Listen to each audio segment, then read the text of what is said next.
Hi, I'm Tamara Lackey. On this episode of reDefine show for Adorama TV, I speak with commercial photographer Erik Valind about how exactly he got into commercial photography, the steps he took, and how it got him to where he is today. And he shares with me feedback on feeding the beast of the branding machine. Check it out.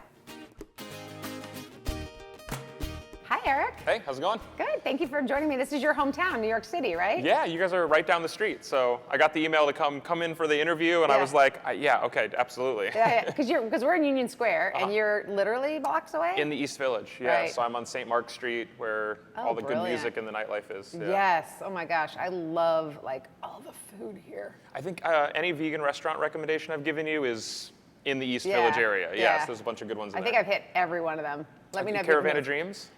Not every one of them. Okay, there you go. Done. There's another one to put on the list. Okay. I will hit that one up next.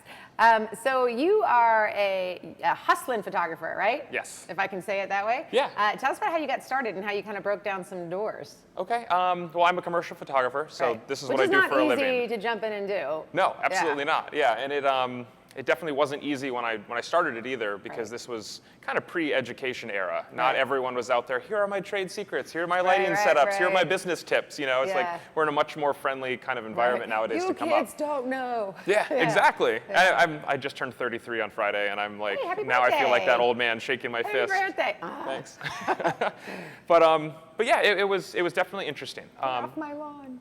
Right? It's like, get off my turf, give me my clients back. But I ran into a couple friendly photographers early on that kind of helped me make the transition, which was nice. Nice. But yeah, I started growing up in Florida, just taking pictures for fun. My grandfather was a commercial photographer in Wisconsin, so there were cameras everywhere all the time. And my mom was an artist and also dabbled in photography. So they were there. And growing up in Florida, you do fun things in a beautiful location. And where in Florida were you? Clearwater Beach area. Oh, so Clearwater, St. Pete. Yeah. So it's breathtaking all the time. 365 days a year, it's sunny and beautiful. And then you get out there on the water and you do fun things and you skimboard and you surf, and I wanted to document that. So you decided to leave this beautiful paradise because? Work. Yeah, I went to school for general business over at UCF. I initially went because they had a photo program there. Thought I might be interested in photojournalism. Got over there. Kind of was turned off by the old school brick and mortar approach to photography or teaching photography, so I switched to general business and ended up shooting throughout college anyways and making most of my money that way. So you focused on business but then kept the art up. Exactly. Yeah, which is smart. That's the way to go. Yeah, I mean that's the stuff they don't teach you in college, unfortunately, is the business stuff, and that's what you kind of need to pay bills. Still today. Yeah, it's amazing how many interns and assistants I get in with great educations but limited business knowledge. Or can shoot a great fine art piece under the exact right perfect lighting. Exactly. Yeah, inside, you know? That's cute. Now when a client wants you to reproduce that under not ideal circumstances, what do you do? Yeah. Exactly. So that's why I moved. So the running joke is I'm like living my life backwards. Most people work through their youth and retire in Florida. I kind of grew up in Florida and then started moving farther north as I progressed in my career. Benjamin Button of photography. Exactly. Yeah. If only it were true with aging and everything else as well. It'd be wonderful. Yeah. No, then you got a baby. Yeah, exactly. Okay, let's move on. So how did you start getting into commercial photography, which is a really hot field that a lot of people want to get in? So I started shooting everything, like pretty much everyone does. I was a generalist, and it wasn't a conscious thing. It was just I needed to make money, and I didn't know where I wanted to kind of carve out my niche yet. Yeah. So I shot a ton of weddings. I shot a lot of event photography. I shot product photography for small shops. I did everything, and kind of found what I gravitated to, and that was the people. I looked at all of it, and the overall arc was, man, I really enjoy meeting new people and photographing them. Yeah. And it wasn't in studio. It was probably growing up on the beach. I was like, man, I love shooting, my buddies surfing in between my surf sessions, and then, wow, this is a really cool location. Stand by this palm tree. Let me get an environmental portrait. And I didn't know I was taking environmental portraits. So it was just like, this looks pretty. Stand there, bro, and like get a photo kind of thing. So after school, I realized that's what I wanted to do. I wanted to start focusing on shooting people, and I still did a lot of weddings and things around Florida. Because you put me in a studio with inanimate objects, and I start making voices for them, and you kind of lose your mind. So I want to have someone to bounce energy off of. Right. So after that, I just kind of moved around the Orlando area and back to the beaches taking pictures. Wait, you started making voices for them, the inanimate products? Yeah. Well, you would eventually if you get trapped in a room photographing products all day. I just can't do it. Yeah. So, or at least, you need the people element. That's what I decided. You want the interaction. Yeah. So I did that around Florida. I actually moved to Detroit, which is a little bit larger market, for 2 years, and then started getting more work in New York, and then transitioned to New York full time. Excellent. And you say more work, like what specifically? Oh, okay. So I still shoot a ton of different stuff. Yeah. So I pursue Great stuff. Thank you. Yeah. Thank you very much. Yeah. So I pursue clothing companies because I figured clothing companies and the lifestyle branding behind them is what's going to allow me to get out there and kind of live the lifestyle that I like. So how did you start working with the clientele you're working with now? So my approach to commercial photography is a little unique. It's definitely my own. I'm self-taught as a photographer, and it's been a lot of trial and error as a professional and as a business owner too. Yeah. So normally the regular progression would be assisting for a photographer for years, or working in a studio, and then building your portfolio, learning business from a mentor, and then going out on your own. Yeah. I basically threw stuff at a wall to see what would stick, and then ran with it. Yeah. So it worked in Florida, and has worked throughout my career. And what it's basically been is finding what I love to shoot, finding people that I like to photograph, and just doing it. Just going and creating the work, creating the personal work, sharing that, and then finding clients that vibe with that or that are in that area. That is so important, the idea of going after what you love. Not just because you love what you do, but also you're going to have so much more passion for it. Yeah. You're going to try to, fix problems faster or more focused, and that enthusiasm, which you have a lot of, Thanks. really presents itself to the client, and they want someone who's jazzed up about the work, And if you partake in what you're shooting, you have like an innate sense to be able to photograph it better. So I used to go out there. One of my first big advertising campaigns was for a surfwear brand, because a buddy of mine was a sponsored photographer, and I'm out there just for fun photographing pictures of him. And because I surfed, I knew when he was going to carve or a spray or a trick or something was going to happen. I could anticipate it, so I could get the shot. Yeah. So you had an idea of the flow.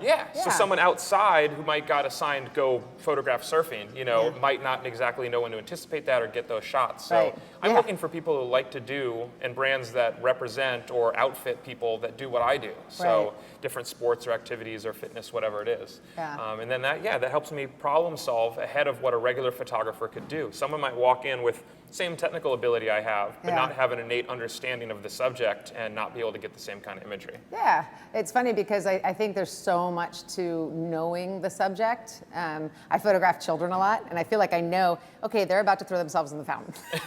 You just gotta set that. Gotta set that shot up. If I were sitting on the beach and trying to photograph surfers, I wouldn't know what to do, because it's not something that I'm familiar with, and I don't know that a lot of people consider that.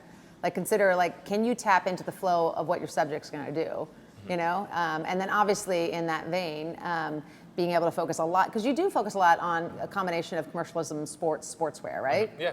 And that's your sweet spot. Exactly, yeah. So I mean, that's my wheelhouse. So I look for clients, and I've been seeking out clients that, again, are all about supporting either athletes or outfitting clothing or lifestyles. Because lifestyle branding is what's selling right now. Right. No one wants a polished, perfect teeth, glinting smile, hey, we don't need a Vanna White anymore. We're buying into a lifestyle. Right. So. But how do you literally, what are the steps that gets you from, I love doing this, to now I'm working with awesome brands? What do you do?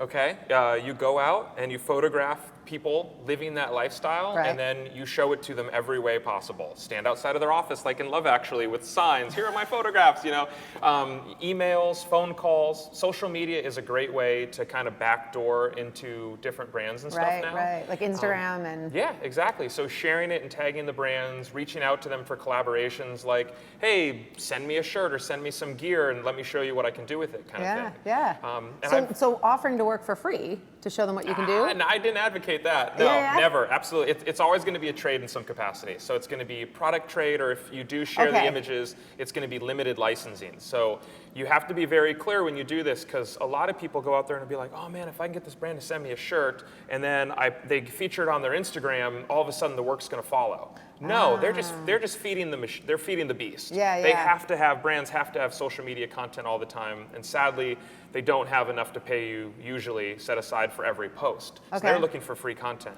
So when those kind of relationships start, I always make sure there's a conversation, like, okay, we're licensing this for a one-time social media use.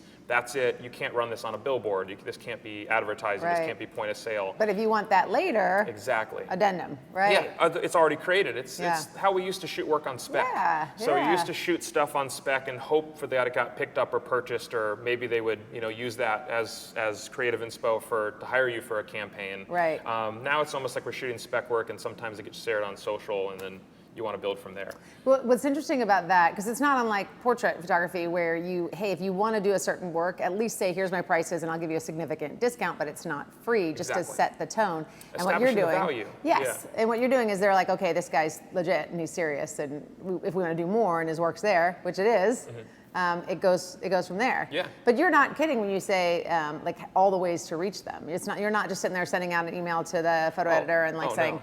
Yeah, please notice me, because that photo editor just got 500 emails that day. And even if your work's incredible, it's not usually going to jump to the top of the pile, and he's going to think 6 months down the road, oh, that one day I got 501 emails. That one picture was great, let me hire him. It's all about repetition and getting in front of them in multiple ways. Persistence, yeah.